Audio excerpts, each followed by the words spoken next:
un podcast Mile & Stone. Aujourd'hui, on va parler d'un sujet brûlant en cette fin d'année. Comment construire la saison à venir? Comment progresser et rêver grand sans se perdre? Comment éviter les pièges? Beaucoup de questions, vous l'avez compris, pour nos deux invités. Et surtout, comment garder du plaisir, du courage et de la confiance, quelle que soit la distance.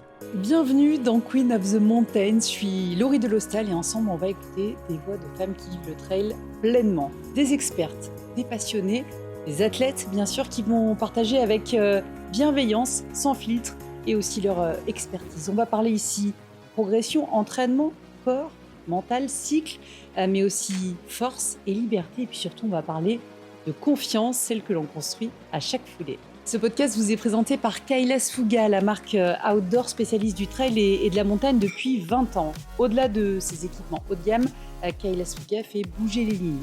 40% de femmes dans son comité de direction, plus de 60% dans ses équipes et des événements comme la série Wonder Trail qui a permis à des centaines de femmes de découvrir la course en montagne, en apportant également son soutien à des athlètes féminines venues de plus de 10 pays, de l'Espagne au Népal. Kailas Fuga inspire une nouvelle génération de traileuses à travers le monde. Pour en savoir plus, rendez-vous sur kailasfuga.com. Bonjour à toutes et à tous et bienvenue dans ce qui est donc ce tout premier Queen of the Mountains en live et en public présenté par Kailas Fuga. Je suis très heureuse, un petit peu excitée, un petit peu peureuse de sortir du studio pour vous rencontrer en vrai ici à Annecy. Merci d'être avec nous pour cette grande première et j'ai la chance d'être entourée de deux femmes inspirantes qui vivent la montagne avec force, lucidité, beaucoup d'humilité. Emma Bilam, bonjour. Bonjour Laurie, athlète, et bonjour à tous et à athlète, toutes. coach pleine de bons conseils. Mélinda Parfait également, bonjour. Bonjour à tous. Athlète Kailas aux histoires inspirantes. Vous allez voir, merci à toutes les deux d'être là. Vous allez pouvoir tout à l'heure, préparez-vous, leur poser vos questions. Voilà, vous aurez entre 10 et 15 minutes pour leur poser toutes les questions qui vous passent par la tête. On va peut-être commencer par vous présenter. Mesdames, racontez votre rapport à la performance. Emma, je commence avec toi. Tu es une ancienne triathlète pro, aujourd'hui coach, traileuse. Quand et comment tu as découvert le trail et qu'est-ce qui te fait courir aujourd'hui? Alors bonjour déjà, ça fait beaucoup de questions. Comment est-ce que j'ai découvert le trail? Un petit peu par hasard dans le cadre d'un événement multisport. En fait, au Roc d'Azur, il y a 3 ou 4 ans maintenant. J'ai fait un 30 km, je n'ai pas marché pendant une semaine après, tellement j'avais des courbatures.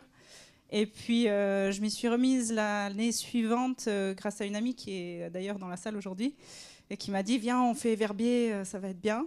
Alors là aussi, j'ai eu quelques difficultés. J'y suis allée avec toute l'arrogance de la triathlète longue distance, en me disant ça va passer, ça n'a failli pas passer. Et puis en terminant ma carrière de triathlon, j'ai eu envie de découvrir d'autres choses. Et puis j'ai beaucoup passé de temps à la montagne, à Chamonix notamment. Et puis inévitablement, j'ai passé un petit peu moins de temps dans les bassins et un petit peu plus de temps sur les sentiers. Et voilà, de fil en aiguille, j'ai fait une année un petit peu en sport plaisir pour juste apprécier le sport un peu autrement. Et puis j'ai mis un dossard ou deux quand même parce que mine de rien on ne change pas les bonnes habitudes. Et puis voilà, je me suis dit pourquoi pas refaire une année un tout petit peu plus sérieusement et puis voir où ça peut me mener avec tout le plaisir de la montagne qui va avec. Qu'est-ce qui te fait courir aujourd'hui? On voit qu'il y a toujours cette notion de performance, pas performance. Comment tu vis ça? Alors je pense que la performance, elle fera toujours partie de moi. J'ai grandi avec ça. J'ai fait 10 ans de carrière de triathlon avec cet objectif-là, finalement. Mais je crois que j'ai fait beaucoup de triathlon pour certaines raisons, peut-être pas toujours les bonnes. Et puis aujourd'hui, je me rends compte que je cours surtout pour moi, pour le plaisir, pour me sentir libre, m'évader. Et puis oui, j'ai toujours envie de faire mieux et j'ai toujours envie de faire le mieux que je peux. Mais il y a d'autres notions qui aujourd'hui rentrent beaucoup plus en compte. On va développer tout ça. Mélinda, même question. Comment tu as découvert le trail et quelle place ça prend dans ta vie aujourd'hui? Alors, moi, j'ai pas un passé de grande sportive comme elle. J'ai commencé le sport à 32 ans. Voilà. Avant ça, j'ai commencé, si je faisais un peu d'escalade, j'ai commencé tardivement aussi à 28. Et donc, je suis venue vivre à Annecy. Et voilà, pour ça aussi, pour pratiquer la montagne, comme j'en avais toujours rêvé. Et du coup, c'est là que je me suis mise au trail. Ma première sortie de trail, d'ailleurs, elle a eu lieu à Annecy. C'était jusqu'à l'antenne des Puiseaux. Gros défi avec mon copain qui m'a attendu, que j'ai péniblement grimpé à l'époque. Enfin, voilà, quoi. Donc voilà, j'adore y retourner aujourd'hui parce que c'est un peu là que tout a commencé. Et puis que j'ai aussi pris goût à l'effort et au trail et à la montagne, pratiquer différemment, quoi. Trigou, à quel point alors ça prend quelle place dans ta vie aujourd'hui? Bah, après, ça prend une grande place dans le sens où je passe ma vie en montagne en fait dès que je peux. Et après, je pratique pas que le trail. Enfin, je fais aussi du ski alpi l'hiver, de l'escalade, de l'alpinisme l'été. Et puis moi, le trail, c'est aussi un moyen avant tout de plaisir et de déplacement. En fait, voilà, c'est une façon de parcourir la montagne et de pouvoir faire des belles bombées et puis et découvrir plein de choses, quoi. On va parler de comment on planifie une saison. C'est le bon moment pour se poser cette question. Emma, peut-être qu'avec ton double regard d'athlète, de coach, qu'est-ce que tu observes dans la manière dont les coureurs planifient leur saison, les premières observations qui te viennent en tête? Alors, ça dépend un petit peu des athlètes et de leur passé. Des fois, ça vient d'une lubie, puis de 3 verres de rouge et puis d'un défi entre copains. Ou alors... Non, mais après, ça arrive. Hein, faut certains le dire. doivent être concernés dans la salle, c'est sûr. Non, mais très franchement, d'ailleurs, j'ai encadré une athlète sur la Diagonale des Fous. Alors, c'était pas une histoire de rouge, mais c'était pour fêter ses 50 ans. Elle s'est dit, j'ai envie de faire la Diagonale des Fous. C'était un énorme défi. Je ne le recommanderais pas à tout le monde, mais elle savait pourquoi elle allait là-dedans et ça a été une aventure absolument incroyable et d'ailleurs qui m'a vraiment inspirée moi-même en tant que coach et athlète à aller mettre certains objectifs pour moi. Mais donc voilà, il y a peut-être ces objectifs qui sont un petit peu entre guillemets ambitieux et puis après il y a des gens qui viennent d'un sport particulier ou bien du trail et puis on voit que les constructions des saisons elles sont un petit peu différentes selon l'approche qu'on a mais fondamentalement il y a cette période automnale où les objectifs se forment, où tout le monde a plein de nouvelles idées et puis qu'est-ce que je vais me lancer comme défi pour l'année qui vient. Donc on voit surtout ça et puis est-ce que je vais prendre un coach, est-ce que je vais le faire moi-même, comment est-ce que je vais m'y prendre, est-ce que ça joue avec ma vie de famille, est-ce que j'arrive à caser ça dans mon emploi professionnel, etc. Donc toutes ces questions-là. Et puis après on fête Noël et puis après en janvier souvent on démarre vraiment et puis là ça se construit en fonction de l'objectif et puis forcément de la durée qu'on a, parce qu'il y a des objectifs qui arrivent déjà en avril ou il y en a qui arrivent en octobre. C'est pas la même planification de saison par rapport à ça. Ouais, c'est pour ça qu'on a cette discussion à cette période-là. Là, c'est quand on a encore des idées en tête. Justement, c'est quoi vos... Je le sais, mais tout le monde ne le sait pas. C'est quoi vos objectifs, ce que vous avez en tête là depuis parfois longtemps ou parfois pas longtemps? L'UTMB, très original. Alors on en a discuté, c'est rigolo parce qu'on fait partie de la même équipe Fouga, mais on ne se connaissait pas avant aujourd'hui. Et en fait, on sera les deux sur l'UTMB l'année prochaine. Melinda a un petit peu plus d'expérience en la matière que moi. Et voilà, on vise le même objectif. Il y aura des intermédiaires, mais... Pourquoi cet objectif? Ça, c'est comment on se fixe.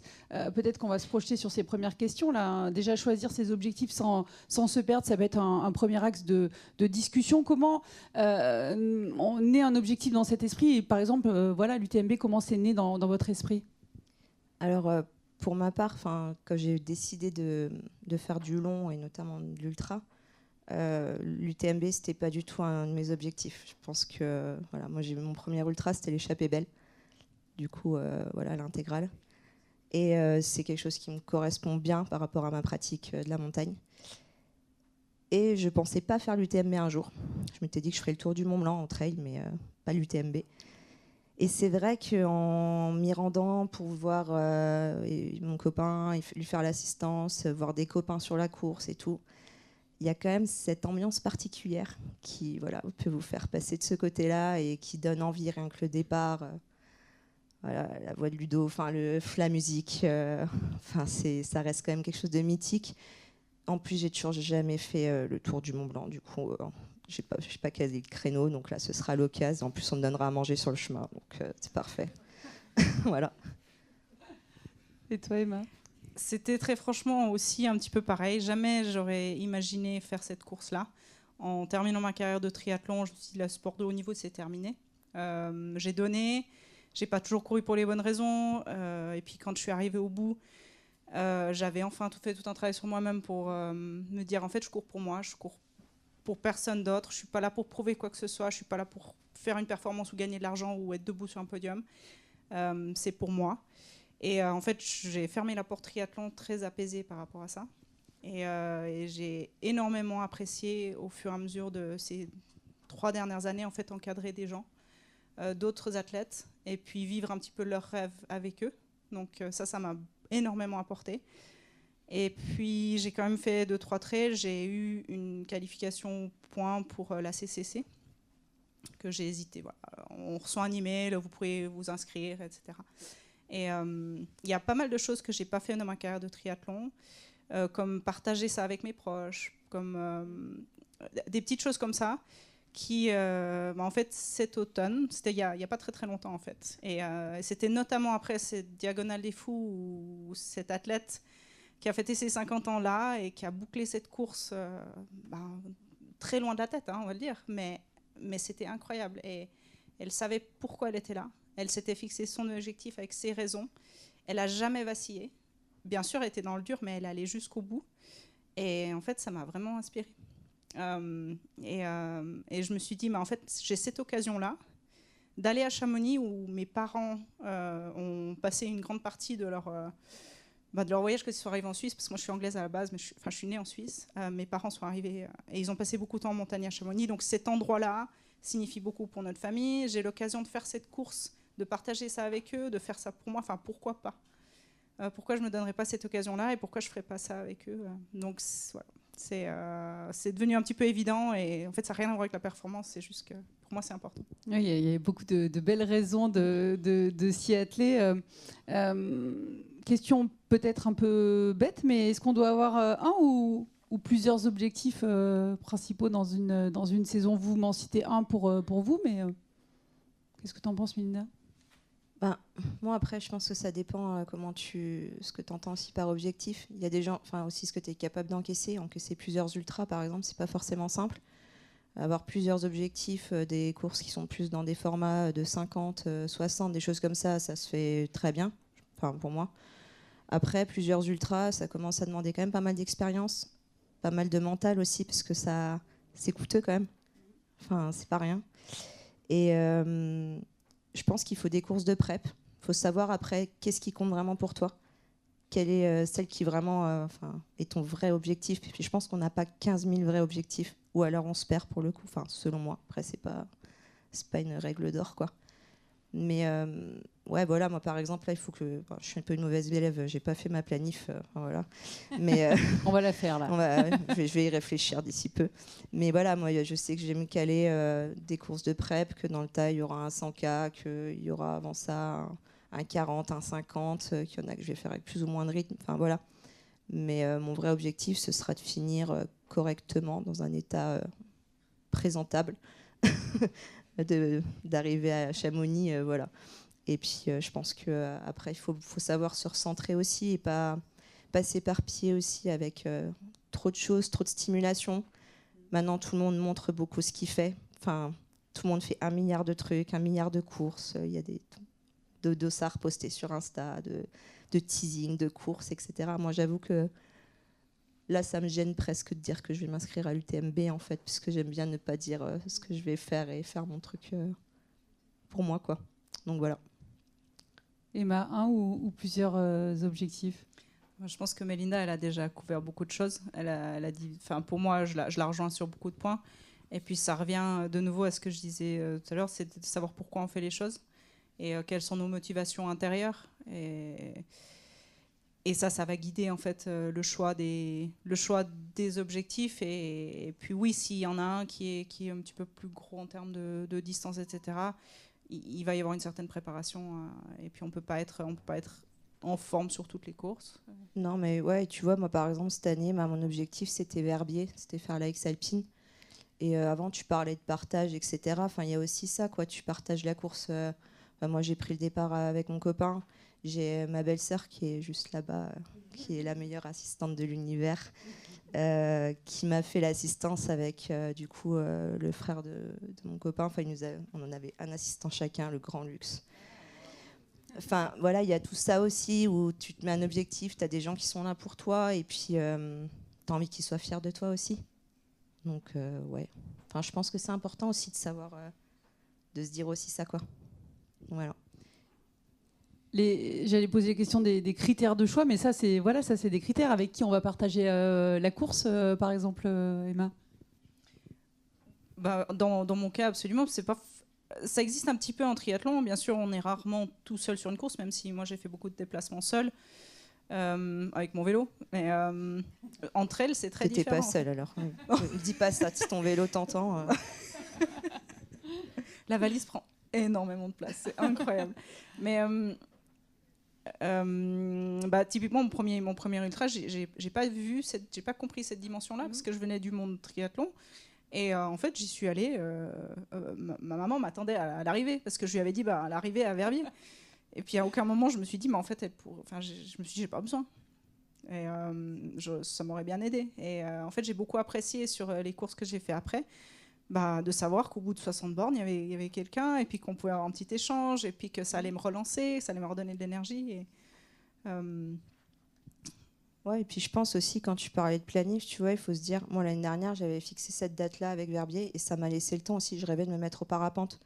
Du coup, mon été, tu vois, quand tu as un objectif fin août comme l'UTMB, c'est grillé, hein, tu peux rien faire d'autre, quoi. Enfin, clairement, là, moi, j'étais bien tranquille tout l'été. Et, et du coup, j'ai pu gérer mes petits stages de parapente, faire un peu d'alpi, ne pas me dire il faut que je fasse des intenses, il faut que je fasse du fractio, il faut que je fasse...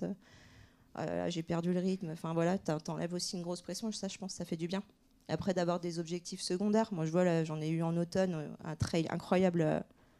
dantesque en Chine avec Kailas d'ailleurs qui nous a donné l'opportunité de vivre cette expérience qui était juste une expérience de folie. Pourquoi dantesque?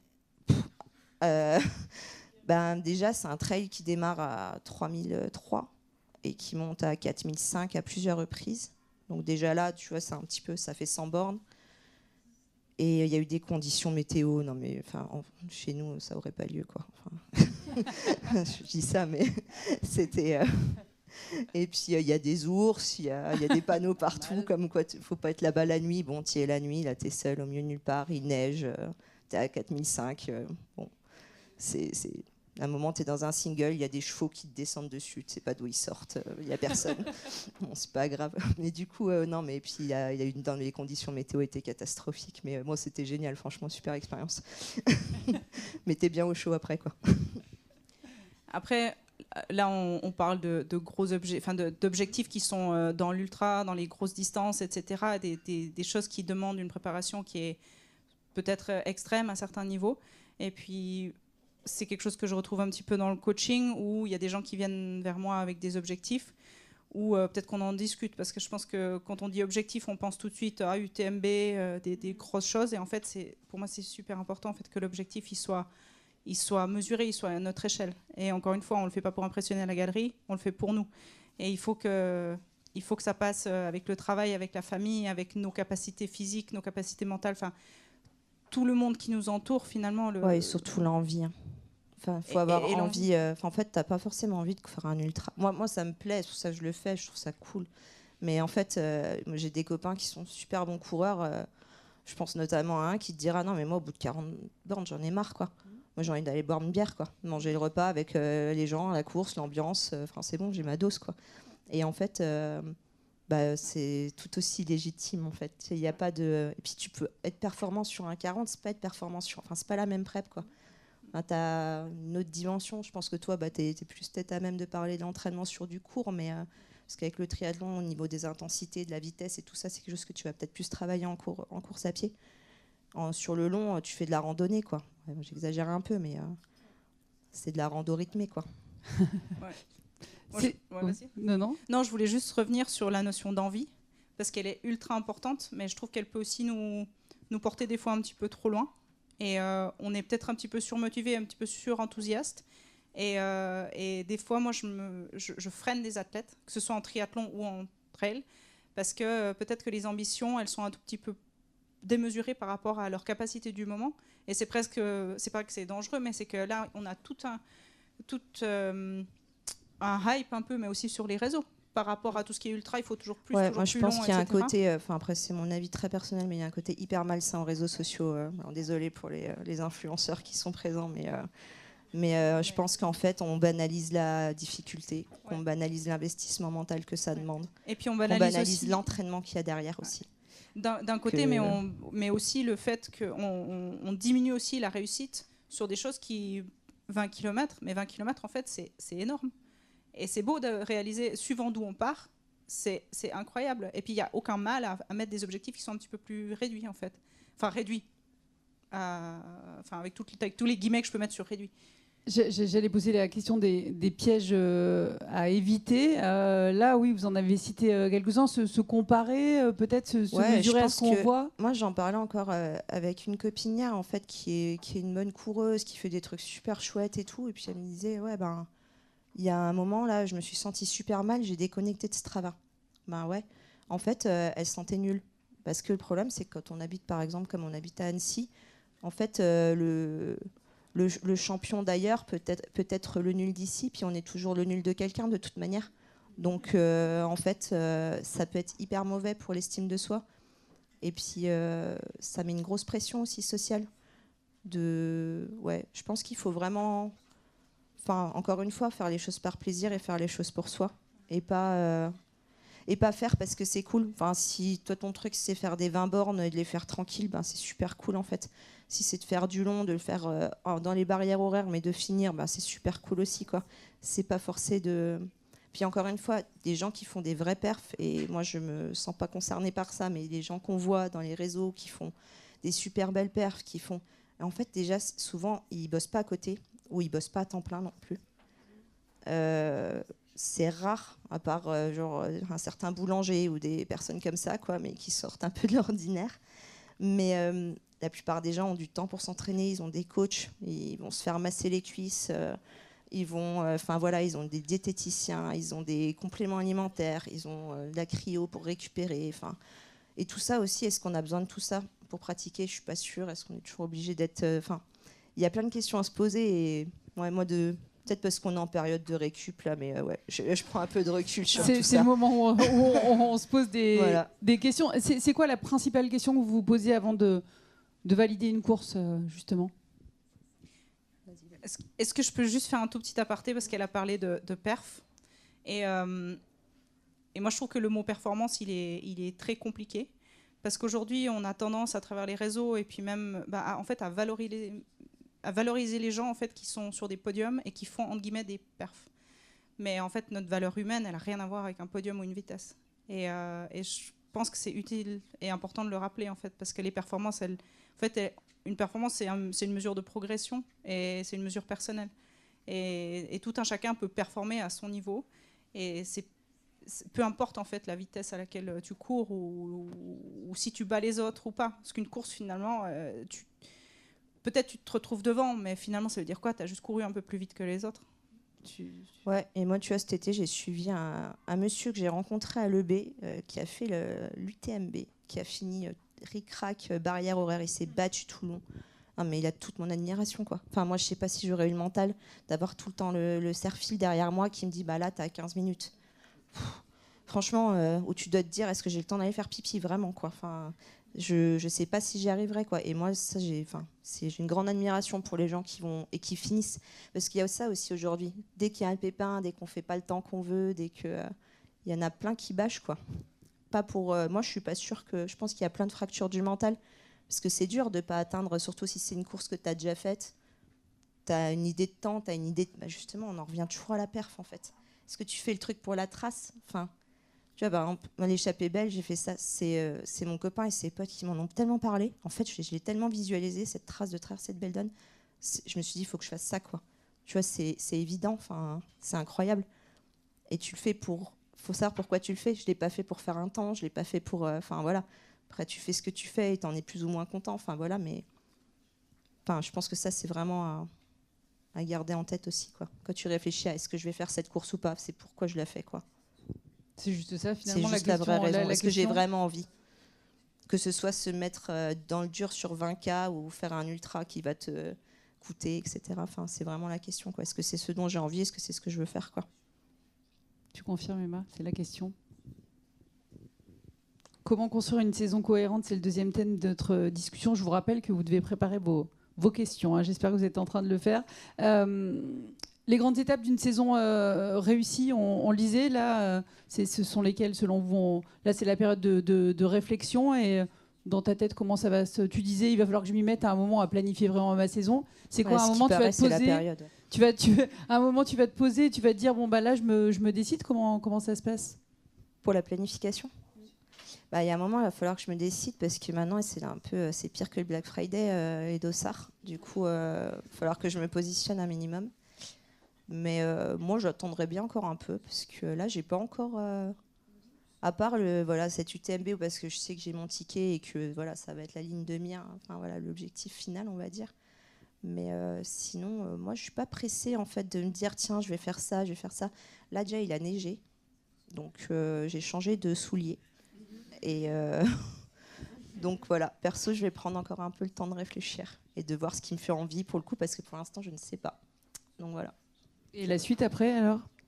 Pour planifier? Ouais. Après, ça va être... Disons, quelles vont être les grandes étapes de ta saison, même si tu connais pas encore les courses? Alors, pour préparer l'UTMB, pas le choix. Ça va être, de toute façon, n'importe quel ultra, c'est du volume, du volume, du volume. Contrairement à, par exemple, l'échappée belle ou même Verbier, je vais faire peut-être un peu plus de roulant, parce qu'il paraît qu'il faut courir aussi sur l'UTMB. Et ouais, du coup, travailler un peu le roulant, parce que c'est peut-être pas forcément mon point fort. Donc voilà, essayer de travailler un peu ses points faibles, réfléchir à quels sont les besoins. Je connais mes acquis, et puis voilà, je vais cibler un petit peu sur mes points un peu moins forts. Je pense que c'est important aussi de se dire, voilà, il y a des choses qui sont bien, il y en a d'autres on peut approfondir, du coup, voilà. Et puis profiter de faire du coup, ça c'est l'avantage de l'ultra, c'est que tu peux te dire, il faut que je passe du temps dehors, donc c'est la bonne excuse pour faire plein de trucs en montagne bien longs et passer des heures et des heures, pas forcément à des rythmes intenses, hein, parce qu'il faut faire du volume. Puis après, au bout d'un moment, effectivement, toujours une période où, voilà, avant les courses intermédiaires, mettre des périodes d'intensité, avec là des choses un peu plus courtes et un peu plus punchy. Se pousser un petit peu plus dans l'effort, arrêter de se balader, de prendre des photos. Et la récup. Et après, entre les phases et avant l'UTMB, un bon affûtage pour être... le but, c'est d'être comme des lions en cage. De toute façon, il faut avoir envie. Hein, avant de partir, si on n'a pas très, très, très, très envie, il y a peu de chances que ça se passe bien, quoi. Donc voilà. Emma, les grandes étapes d'une saison réussie, selon toi? Alors, pour Mélinda, elle change de chaussures. Moi, j'ai réservé un billet pour l'Espagne. Très bien. Autre choix, autre façon de faire. Je vais prendre mon vélo, pour le coup. En fait, c'est la même chose personnellement, mais quand j'accompagne des athlètes, forcément, ils arrivent souvent vers moi avec un objectif précis. Donc ça, on en a déjà un petit peu discuté. Et puis, je vais faire souvent un rétro-planning par rapport à cet objectif. En triathlon, c'est pareil, les dossards, ils partent très très vite. En tant qu'élite, on a le luxe d'avoir un tout petit peu plus de flexibilité, et encore, pas sur toutes les courses, mais donc on peut se permettre de s'inscrire un petit peu à l'ADER. Mais je vais surtout regarder d'où on part, et puis quelles sont quelles sont les lacunes, comme tu disais, où c'est qu'on a le plus à gagner, où sont les faiblesses. Et puis, typiquement pour du trail, d'où part l'athlète? Parce que c'est quand même une discipline qui est en pleine expansion. Il y a des gens qui en ont déjà fait, mais souvent, je vois arriver des triathlètes ou bien des coureurs sur route où j'ai envie de me mettre au trail. Donc là, on a quand même pas mal de travail. Souvent, puis là, c'est la bonne période pour le faire. Moi, j'ai passé par là l'hiver dernier. Ça m'a énormément apporté, tout ce qui est travail de renforcement, de stabilisation, etc. Parce que quand on est nageur et puis qu'on a les chevilles ultra souples, ça passe pas dans les sentiers. Enfin, ça passe un moment. Après, ça passe bien plus. dans les cailloux. Donc, voilà, oui, effectivement, il y a une planification par bloc. Et puis, on va souvent profiter de la période hivernale pour faire tout ce travail de renforcement dont on va pouvoir profiter quand il n'y a plus de neige sur les sentiers. C'est vrai qu'on habite quand même dans une région où les sports d'hiver prennent beaucoup de place. On serait en Espagne, ce serait différent. Mais en l'occurrence, moi je vais en Espagne. Mais, beaucoup de mes athlètes, ils vont travailler en ski de fond, en ski de rando, même en ski de piste, parce que mine de rien pour les cuisses, c'est quand même.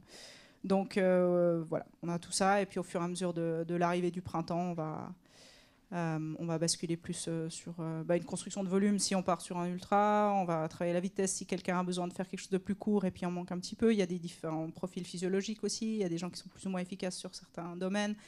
Et c'est difficile de répondre à la question spécifiquement parce que c'est tellement individuel. Et puis on a des durées plus ou moins longues. Il y a des objectifs qui sont déjà là en juin, et puis il y a peut-être quelqu'un qui prépare une course en octobre, et il faut un petit peu plus doser physiquement, mais doser mentalement aussi, parce que si on démarre on démarre une préparation en octobre, sachant qu'on doit aller jusqu'en septembre, souvent, pour la plupart d'entre nous, notamment, il y a très peu d'athlètes qui ont vraiment le luxe d'aller s'entraîner, puis après de se poser sur le canapé le reste de la journée. Et souvent, le stress ne vient pas de l'entraînement. Ça vient de tous les facteurs externes, comme le travail, la famille. Comment est-ce que je vais réussir à amener le petit au judo, faire à manger, j'allais dire panos, mais on n'est pas en Suisse. Et puis encore caser mon heure de course à pied. Et puis tous ces stress-là, ça s'accumule. Et puis en tant que coach, en fait, le défi, c'est surtout de moduler tout ça pour réduire les stress au minimum et puis arriver en septembre sans blessure et puis avec une préparation maximale selon chaque athlète, quoi. Quelles erreurs un peu récurrentes tu observes chez les gens dont tu t'occupes, que tu encadres ? D'en faire trop vite. Et j'en suis la première coupable. On démarre en octobre, en novembre ou en janvier avec de grosses résolutions, beaucoup d'envie parce qu'on a fait une pause peut-être. Et puis des fois on est un petit peu trop enthousiaste. Et puis encore une fois, selon d'où on part, on ne peut pas passer de 0 à 100. Donc ça, il faut vraiment mesurer. Et puis on a toute cette entre guillemets pression extérieure, comme on en parlait tout à l'heure. On va être surmotivé et puis il faut... Moi, j'ai plus d'athlètes que je freine. J'en ai un ou deux, je dois leur mettre des pieds aux fesses, mais c'est très peu en fait. Donc pas être trop ambitieux dès le départ. Ouais, c'est le repos, la régénération. Comment tu gères ça ? Tu arrives à rester calme ? Alors, j'ai appris par l'expérience beaucoup. Moi, je suis très empirique, donc voilà. Non, je me suis, comme tout le monde, j'ai fait un peu n'importe quoi, surtout au début. Moi, j'étais pas sportive, du coup, forcément très enthousiaste. Voilà, je commençais à courir. Je suivais mon copain et ses copains partout, machin, et puis hop, et puis on fait ci, puis on fait ça, et puis bon, au bout d'une saison, je me suis déchiré le quadriceps, après j'avais des problèmes au TFL, après je les ai un peu toutes faites. Maintenant, ça va mieux, j'ai plus de blessures. Ça n'empêche pas d'être rincé en fin de saison. Quand on a un petit peu poussé, là, j'ai mis 2-3 petits objectifs secondaires, comme je disais, qui n'étaient pas... On arrive un peu fatigué, et puis je pense que c'est aussi mental. Au bout d'un moment, c'est quand même un gros engagement mental. Il ne faut pas négliger, il y a le physique, mais il y a aussi la tête, quoi. Et la tête, pour moi, c'est vraiment le moteur. Donc, je pense qu'il faut être frais aussi mentalement quand on s'engage dans quelque chose et quand on a envie de faire quelque chose. Mais ouais, du coup, la récup, de toute façon, c'est vrai que c'est essentiel. Moi, je sais qu'en ce moment, je me repose, voilà. Mais alors, ça veut dire quoi ? Repos ? Non, après, il faut bien faire un petit peu quelque chose, sinon... J'y croyais pas du tout. Alors, c'est quoi faire un petit peu quelque chose, par exemple ? C'est des petites sorties, mais sans intensité, pas de trucs trop longs, parce que je suis quand même habituée... Après, c'est aussi pareil, c'est relatif en fonction des... Le repos, pour moi, ne sera pas forcément le même repos que pour quelqu'un qui travaille des 20 km ou quoi. Forcément, moi, je suis habituée à passer vraiment du temps dehors, donc... mais faire des petites sorties, puis aussi ça passe par changer de... Voilà, moi l'hiver, ça va être... Je vais maintenir des footings, tout ça, mais ça va être plus du ski alpi. Donc voilà, je reprends goût à autre chose, puis comme ça, au printemps, je vais avoir envie de courir, quoi. Enfin, encore une fois, on en revient à l'envie. Et j'aurais envie de me faire mal à course à pied. Là, j'ai plus envie de me faire mal en course à pied en fin de saison, par exemple. Voilà. Ouais, comment tu adaptes la préparation à à ton énergie du moment. C'est beaucoup de ressenti, c'est s'interroger. J'avoue que encore une fois, je suis pas une bonne élève. J'ai pas de coach, j'ai pas de planif, j'ai pas de planning. Déjà, je pense que, enfin moi en tout cas, en tant que femme, je trouve que faut respecter déjà son corps, parce qu'on a des périodes qui sont plus ou moins propices à faire des efforts. Moi, faire une séance d'intensité quand je suis en période de faiblesse, clairement. Voilà, en fonction des cycles et tout, c'est contre-productif. En fait, si tu n'arrives pas à marquer une intensité, ça ne sert à rien de faire une séance d'intensité. Ça ne sert à rien de se dire, si c'est pour faire un footing et un footing plus, aucun intérêt, autant aller faire un footing tout court et prendre du plaisir, quoi. Du coup, déjà, il y a ça, bien écouter son corps, ses moments de fatigue aussi par rapport au travail, etc. Parce qu'il y a des périodes... Voilà, moi je sais qu'en ce moment je suis dans une période un peu de rush niveau pro, donc voilà, j'y consacre du temps et que ça tombe bien par rapport à cette période où j'ai besoin de me reposer aussi physiquement. Donc voilà, il faut trouver l'équilibre et après moi je fonctionne vachement en sensation. Je sais quand est-ce que je peux, j'ai des périodes quand est-ce qu'il faut que j'ai mon pic de forme et j'ai appris à me connaître. En fait, c'est vraiment se connaître. Il y a des trucs qui marchent sur soi aussi, mais je dirais pas que c'est moi, je sais ce qui marche, j'ai mes petits rituels, mes petites routines. Et c'est des choses que j'ai apprises par l'expérience. Aussi beaucoup des conseils qu'on m'a donnés, notamment mon copain qui pratique depuis plus longtemps que moi le trail et qui m'a vachement aiguillée au début pour me dire comment lui il fonctionnait. Et puis il fait également du long, donc voilà, ça m'a appris beaucoup de choses. Et puis en fait, tu lis aussi des trucs, tu vois comment les gens... il faut s'approprier les choses. Je pense que si tu es dans une logique de consommation, comme ce qu'il y a beaucoup aujourd'hui dans la société, où tu te dis, tiens, je vais acheter tel plan d'entraînement, je vais l'appliquer, puis je vais finir telle course, et je vais faire tel perf, et machin. En fait, si tu t'appropries pas les choses et que tu n'as pas envie de faire ce que tu fais, je pense que ça n'a pas de sens. Et en fait, je pense que tu peux... je pense que c'est vraiment pour moi, c'est la clé de s'écouter et de savoir pourquoi... encore une fois, pourquoi tu fais les choses. Est-ce que tu sais déjà ce que tu fais ? Si tu fais un plan d'entraînement, est-ce que tu l'as compris, ton plan d'entraînement ? Est-ce que tu sais pourquoi à ce moment-là c'est important de faire ça ? Parce que si tu sais pas pourquoi, en fait, ça sert à rien, quoi. C'est juste, tu t'es mis la race et puis super, quoi. Tu sais pas pourquoi, en fait, quel bénéfice tu vas trouver de ça.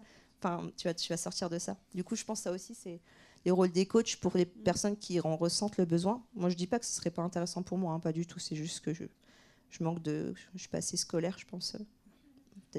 Peut-être parce que je suis instit et que c'est toujours les plus mal chaussés, mais du coup j'ai un peu du mal à respecter un programme. mais je pense que là le coach, voilà.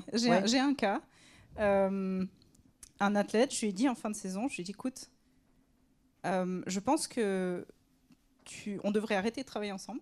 Je pense que tu n'as pas besoin d'un coach en fait. Va faire du vélo, fais-toi plaisir, amuse-toi, va courir quand on a envie. Et c'est comme ça que tu vas en tirer le maximum, en fait. C'est parce que rentrer dans une structure avec des plans, puis tous les jours, il devait ouvrir son application, puis regarder ce qu'il... De toute façon, il ne le faisait pas. Parce que clairement, entre sa tête, son envie, ça ne marchait pas. Et des fois, il fait beau, tu as envie de faire autre chose aussi, tu vois. Tu n'as pas envie d'aller faire juste une séance de fractio qui dure 42 minutes 30. Voilà, super. Voilà, c'est une super belle journée. Il fait 25 degrés en montagne à 3000. C'est parfait pour aller faire 50 bornes, mais non, tu as 45 minutes de fractio. Génial. Voilà, ça te fait ton week-end, quoi. Tu vois, qu'est-ce que tu fais après ? En fait, je pense que ce qu'il en ressort de là, la réponse de la coach. Voilà. On est vraiment tous différents et on a vraiment tous besoin d'autre chose. Et pour répondre, moi, j'ai rien contre les plans d'entraînement en ligne. Je pense que ça peut très bien fonctionner pour certaines personnes, comme l'IA d'ailleurs. Voilà, mais il faut faut savoir se recentrer sur soi-même, comprendre ce qu'on a envie, pourquoi on fait les choses, et puis juste s'écouter.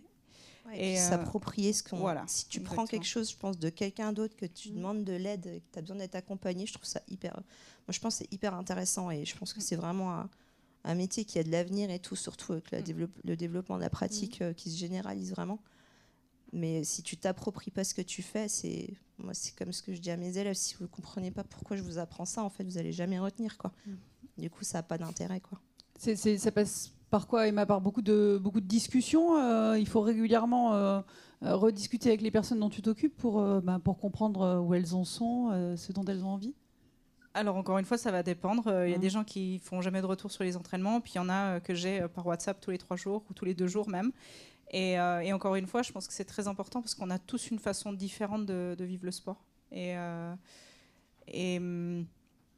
Ouais, encore une fois, c'est très individuel et certaines personnes recherchent beaucoup de communication. Mais en fait, moi, je le présente comme En fait, c'est une aventure. C'est un voyage que je vais vivre avec l'athlète. On va faire ça en partenariat. Et puis, on va s'engager les deux envers cet objectif-là. Moi, je le présente comme ça. Et puis ensuite, la relation et puis la communication, elle s'instaure au fur et à mesure. Mais c'est ça que je trouve très riche. Voilà. Mais il y avait un élément sur ce que j'ai pensé à patience tout à l'heure quand Mélinda parlait. Quand on disait il faut savoir s'écouter, il faut savoir pourquoi on fait les choses, etc. Mais je pense que ça prend du temps à apprendre à se connaître. Et puis ce temps-là, on ne peut pas l'éviter. En fait. Il faut juste être patient dans notre pratique, peu importe les choses ne vont pas arriver tout de suite. Et puis il y aura des obstacles en route, et puis on va juste avancer à notre rythme vers notre objectif. Et puis on va adapter en cours de route s'il faut. Mais je pense que ce lâcher prise et cette patience-là, il faut aussi accepter qu'elle fasse partie du jeu. Ouais, puis même faire des erreurs, je pense que ça fait partie du processus, quoi. Bon, c'est bien de ne pas trop en faire non plus, quoi. Ça peut être trop cassé, mais c'est là qu'on apprend le plus. Mais je pense des fois, tu as besoin de ça aussi pour comprendre. Enfin... Un exemple. Oui, alors, mais totalement. Et la nutrition, par exemple, je n'ai jamais été une bonne élève en termes de nutrition.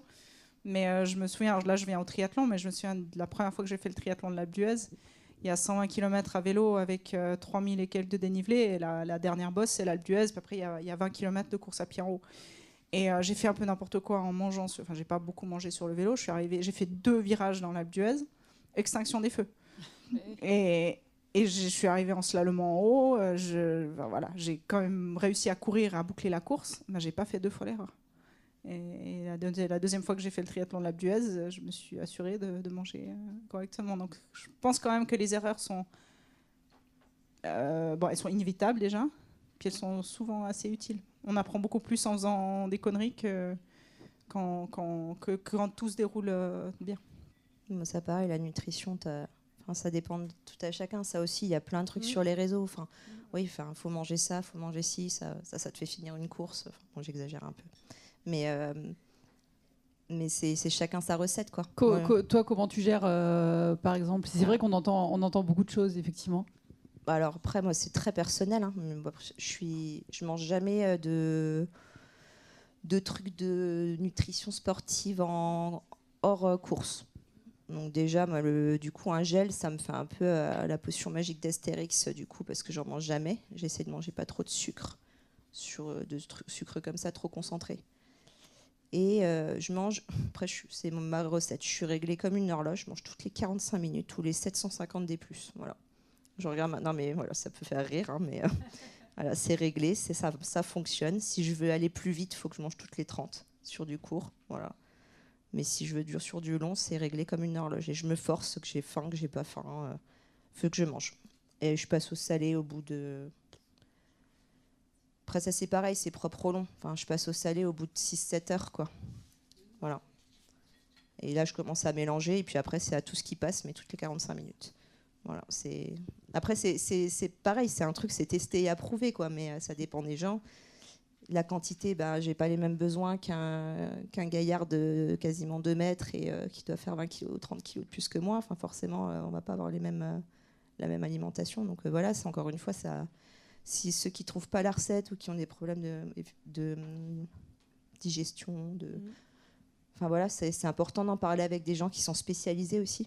Enfin, je pense que voir une nutritionniste, moi j'ai jamais fait, mais j'ai de la chance. Il y a tout les gels, ils passent en course et reste du temps, j'ai mes trucs par saison. Je mange des chouchous l'hiver en ski, je mange du Stollen. Enfin, je sais pas si vous savez ce que c'est. Non, c'est quoi le Stollen ? Ça vient de mon plat pays de Lorraine, parce que je suis née là-bas. C'est de la pâte d'amande avec une espèce de...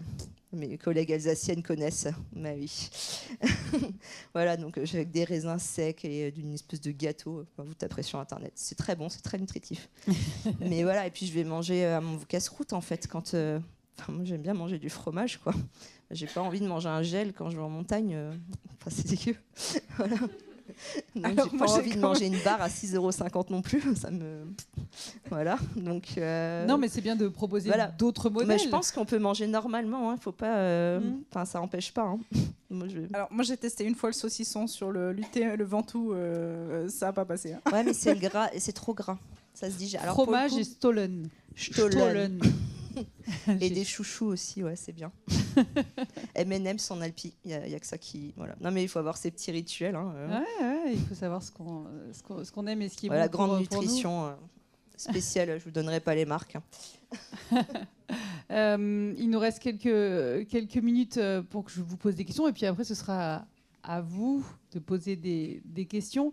Le dernier thème, c'est garder l'équilibre et l'envie sur la durée.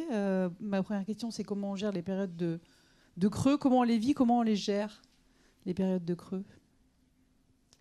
Les périodes de creux en termes de moins d'envie, trop de stress au travail.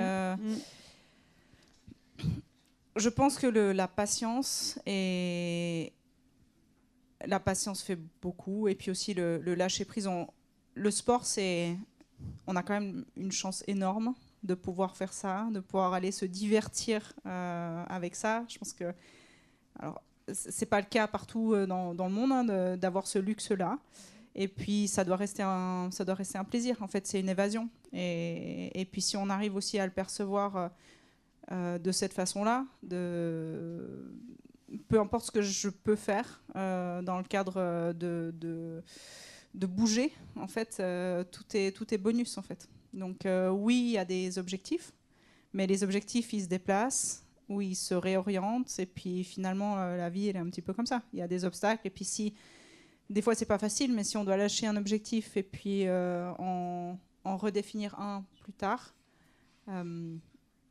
c'est pas très très grave finalement. Donc d'essayer de garder un petit peu de perspective sur la chose, et puis pas être trop grippé au quotidien, pas que ça prenne trop d'importance non plus. Il y a beaucoup d'autres choses dans la vie au-delà de ça. Et puis si on peut garder un peu la vision globale plutôt que de voir que ça et que devant ses pieds, je pense que ça peut... Enfin, moi, ça m'a beaucoup aidé en tout cas. Qu'est-ce qui t'aide à relativiser, on va dire, à prendre de la distance parfois quand ça se passe pas forcément comme tu veux? Ben, déjà, je pense que c'est bien d'être... Enfin, moi, je suis assez exigeante avec moi-même, mais je pense que c'est bien des fois aussi de se dire que, ben non, en fait, faut déplacer ses... Je dirais pas les réfuter, mais les déplacer, ses exigences. Et faut accepter parfois qu'en fait, ça suit plus. Enfin, que là, c'est un moment, voilà, faut faire une petite parenthèse.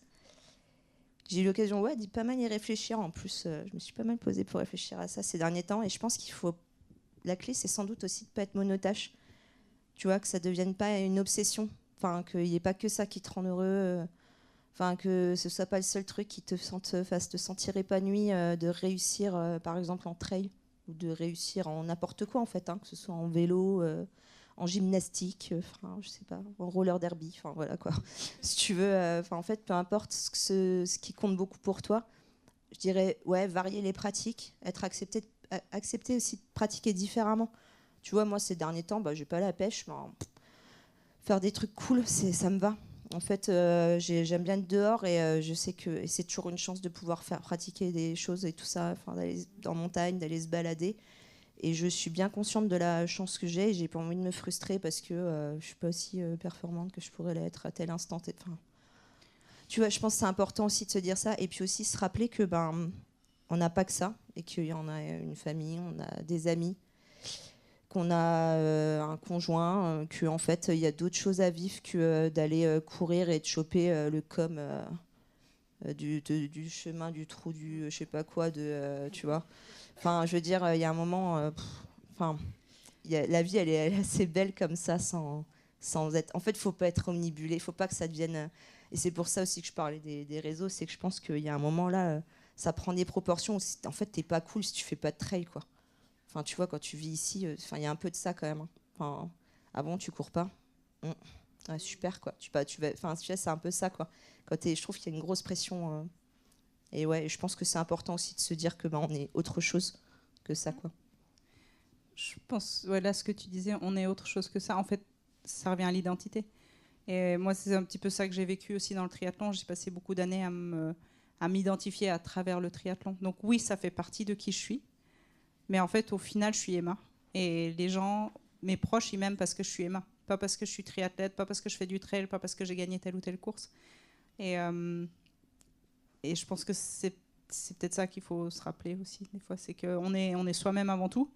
Et puis, il y a d'autres choses qui viennent un petit peu se coller à ça. Mais ce n'est pas la définition même de qui on est. Et qu'est-ce qui nourrit, par exemple, encore ton plaisir de courir, de faire du vélo, de faire du sport? Parce que ça me permet de vivre, en fait. Ça me permet de ressentir plein d'émotions. Et puis finalement, que ces émotions, elles soient négatives ou positives, enfin positives ou négatives, si j'atteins peut-être pas un objectif que je m'étais fixé ou que ça ne se passe pas tout à fait comme j'ai voulu, ou bien que quelque chose m'arrive et je suis triste ou je suis frustrée, mais en fait, finalement, c'est des émotions. Et puis, c'est ça que je cherche. Et l'alternative, c'est de rien ressentir du tout et de traverser la vie en se disant, bon, ben voilà, et d'être tout plat et puis de se retourner au bout puis de se dire, bon, ben, qu'est-ce que j'ai fait? Mais là, je me donne l'occasion de vivre les choses, peu importe finalement la dimension qu'elles prennent. Et voilà, je pense que c'est... Voilà. Dans tout ça, c'est mon plus gros objectif, en fait. Allez, j'ai une dernière question. Moi, si vous pouviez me partager un conseil ou une phrase repère, on va dire, pour aborder 2026 sereinement. Et peut-être pas facile, cette question. Genre une maxime Ouais. de conduite. Ouais. Moi, je dirais c'est dans la tête. Ça veut dire quoi pour toi? Bah, en fait, je pense que si tu as envie, encore une fois, tu vois, si tu as envie, tu pourras le faire, quoi. Et du coup, je pense, moi, c'est quand j'ai des coups de mots, tu sais que tu commences à te trouver des excuses. Là, tu as une pointe au mollet droit à 20 cm de la malléole, et puis tu as un truc qui commence à faire mal, ouais, mais bon, puis là, je commence à avoir mal au ventre. Et puis, en fait, non, c'est dans la tête, quoi, si tu as envie de... Enfin, tu vois, sauf gros pépins et tout, je pense, ouais. Puis se donner les moyens d'atteindre ses objectifs, mais pour les bonnes raisons, encore une fois. Voilà. Emma? Je pense que pour moi, c'est quelque chose que je me dis en course aussi. C'est un pas après l'autre. Ça ne sert à rien de toujours vouloir plus et plus loin. Peut-être qu'on peut juste profiter en fait de chaque pas qu'on fait et d'en tirer le maximum et d'en être pleinement conscient. Et puis quand ça devient dur, peu importe que ce soit dans la vie ou sur un trail, tant qu'on continue à mettre un pas devant l'autre, finalement on arrive comme en général à l'arrivée. Au bout d'un moment, on arrive au bout.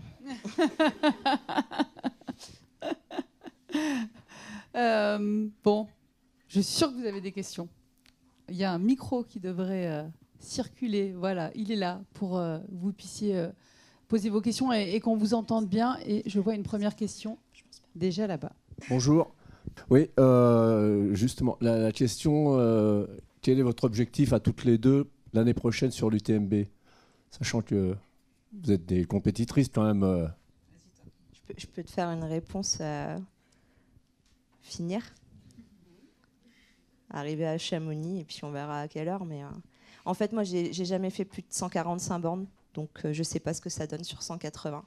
J'ai jamais fait aussi roulant sur aussi long, puisque je suis capable de courir autant. Enfin, je sais pas.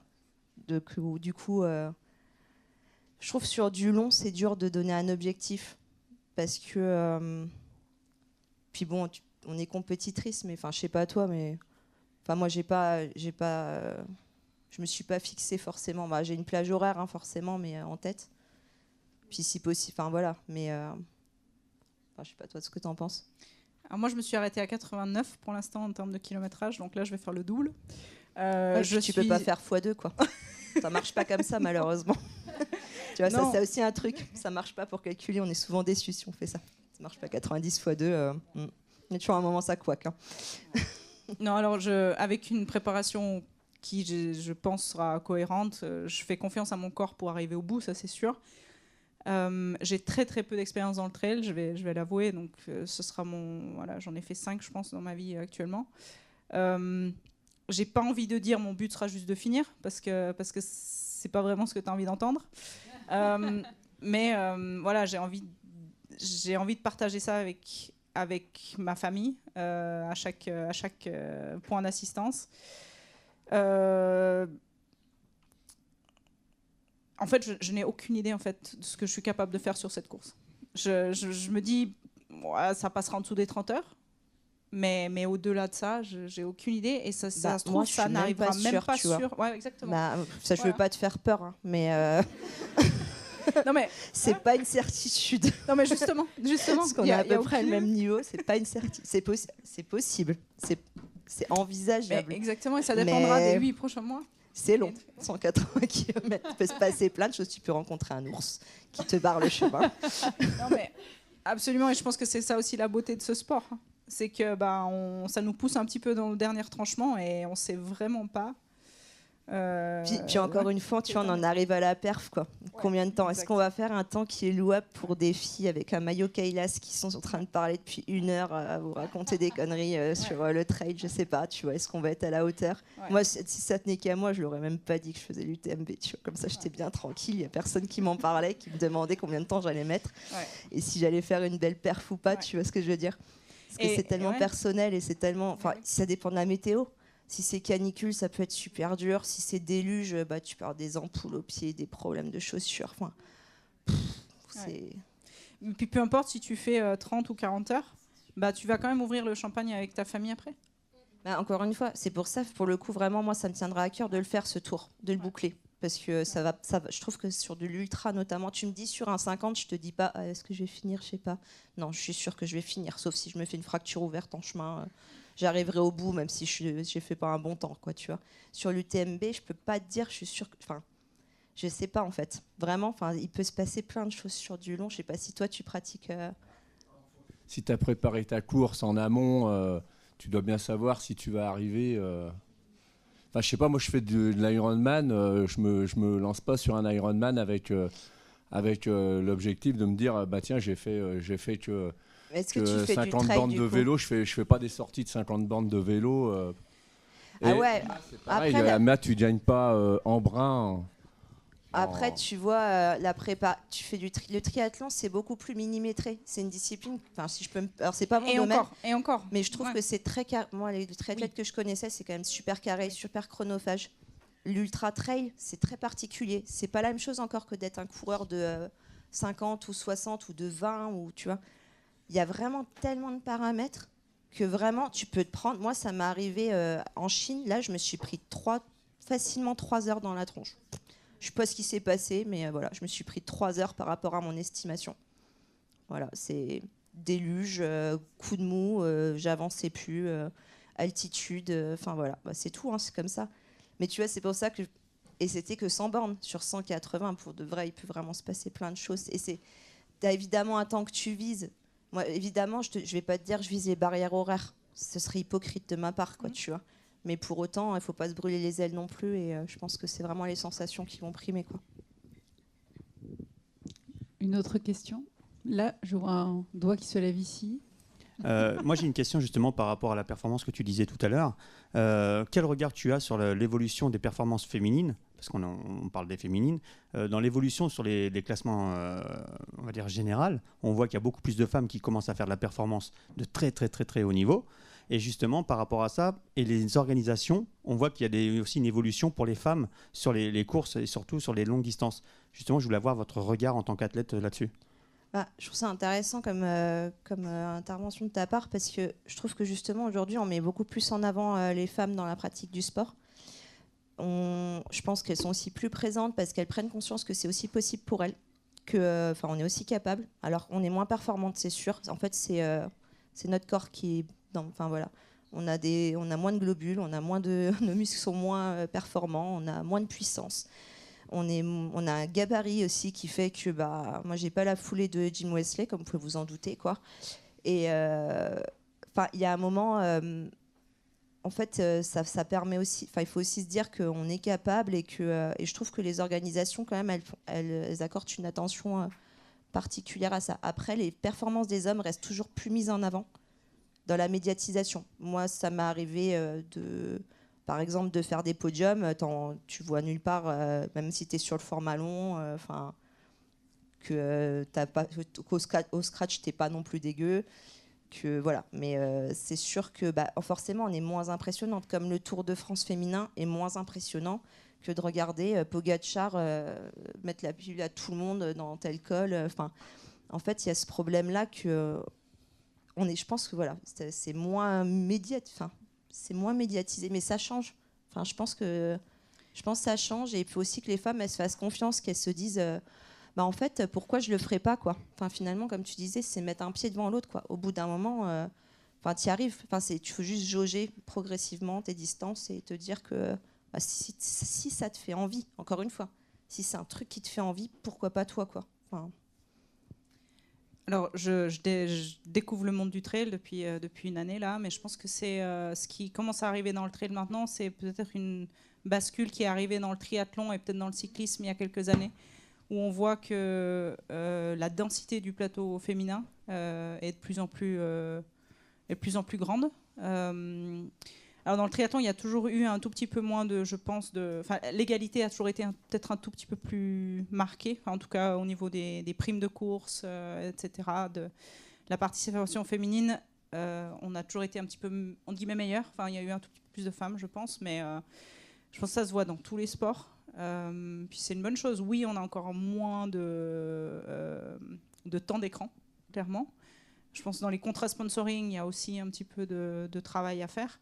Mais je pense que dans tous les sports, gentiment, on arrive, pas à une parité, mais c'est de plus en plus, je pense que les marques, elles voient aussi ce que peuvent apporter les femmes dans le sport. C'est d'autres choses. Et puis dans le monde de l'ultra particulièrement, en fait, la différence de performance, plus c'est long, plus c'est réduit. Parce que nous, on a des capacités physiques qui sont très différentes. On est forte en long. On est plus forte en long. Il y a moins d'écart qu'avec les hommes, en fait. C'est ce que je dis en termes d'endurance. Et t'as plus de chances de faire une belle perf sur du long par rapport à un homme que par exemple que sur du court, où là ça va vraiment être des critères physiques de base, en fait. Enfin, c'est pas notre faute, c'est comme ça. Non, en fait, on a moins de force, mais physiologiquement on a notre capacité à brûler des graisses, elle est meilleure, et on a un gros mental aussi. Désolé messieurs, mais on est forte mentalement. J'ai une autre question là-bas. Allez-y. Bonjour, déjà merci pour cet échange qui était hyper intéressant, et pour le coup moi j'avais une question. Comment est-ce que vous avez su, quels sont un petit peu les signaux qui montrent qu'on est prêt à passer sur des distances un peu plus longues, notamment des ultras? Merci pour cette question. Ouais. Alors tu vas dire que je radote, mais l'envie en fait, c'est juste, est-ce que tu as envie de te dire tiens, c'est mon prochain challenge, est-ce que moi c'est ça, enfin. Mais à quel moment tu t'es dit j'ai envie, ça y est, j'ai envie d'aller sur du très long? En fait, au fur et à mesure, si c'est un truc que tu as en tête au fond, tu rallonges au fur et à mesure tes distances. Déjà en off, tu vois ce que tu encaisses, comment tu l'encaisses. Est-ce que ça te plaît aussi cet effort où tu t'es poussé dans tes retranchements, où ton corps il est fatigué, mais tu lui en demandes encore et encore, et finalement il répond. Parce qu'avec l'entraînement, encore une fois, ça répond. Enfin, au bout d'un moment, c'est comme tout, ça fonctionne.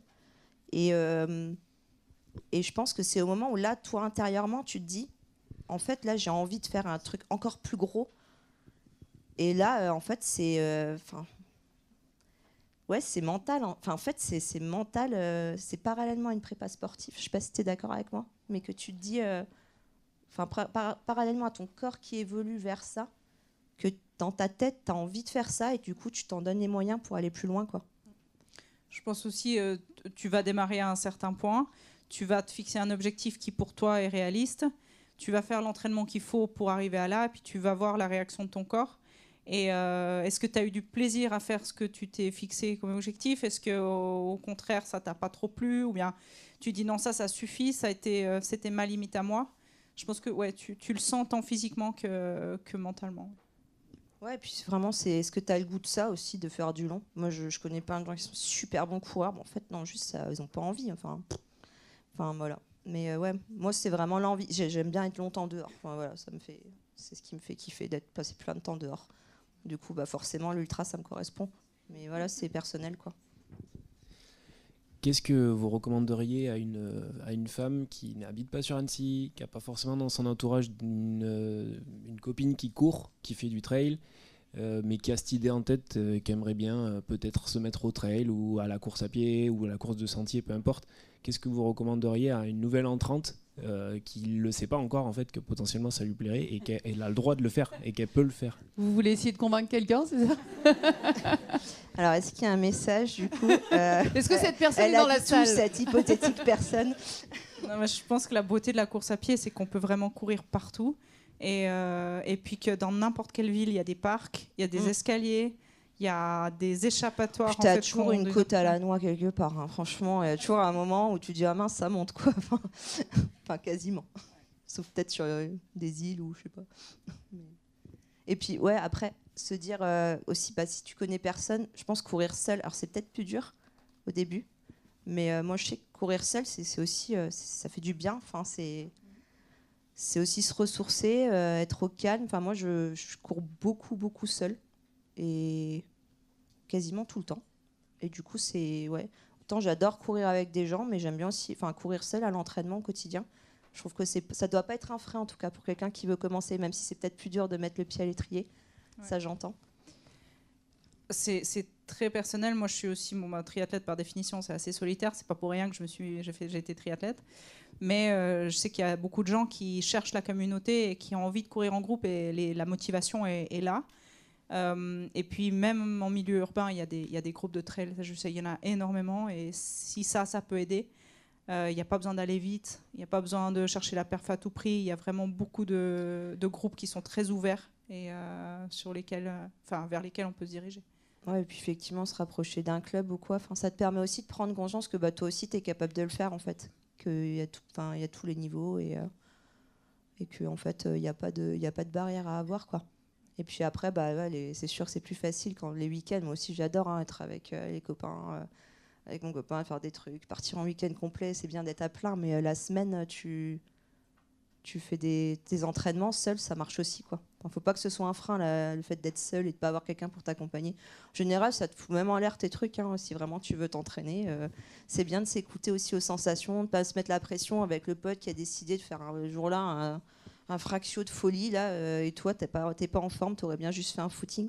Ça aussi, c'est important, je trouve, de faire des trucs qui te font envie. Et pas forcément de suivre même tous les social runs du coin tu vois, parce que si tu veux à Annecy, en fait, tu cours tous les soirs, par exemple, avec un club. Non, mais c'est vrai. Tu peux tous les soirs faire la séance de fractio de je sais pas qui, la séance de PPG de l'autre club, et puis machin.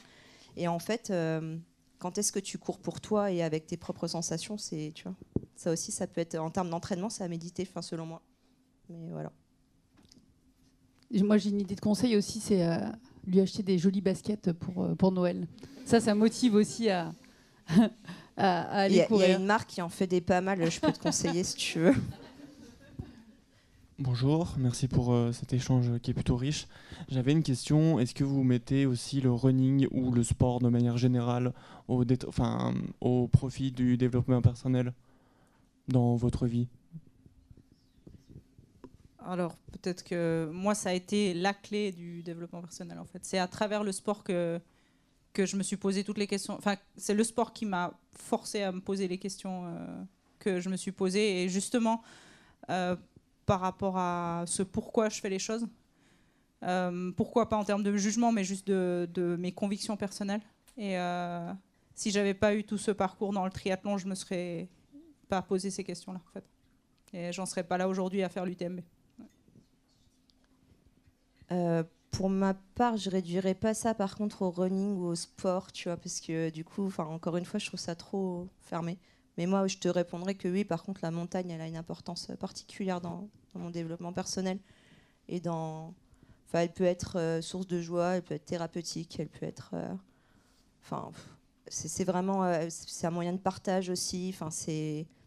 Voilà, il y a plein de choses qui entrent en jeu et un moyen d'introspection également, beaucoup. Mais je mettrais plus au sens large parce que sinon, je trouve que le running, tu vois, ça enferme trop.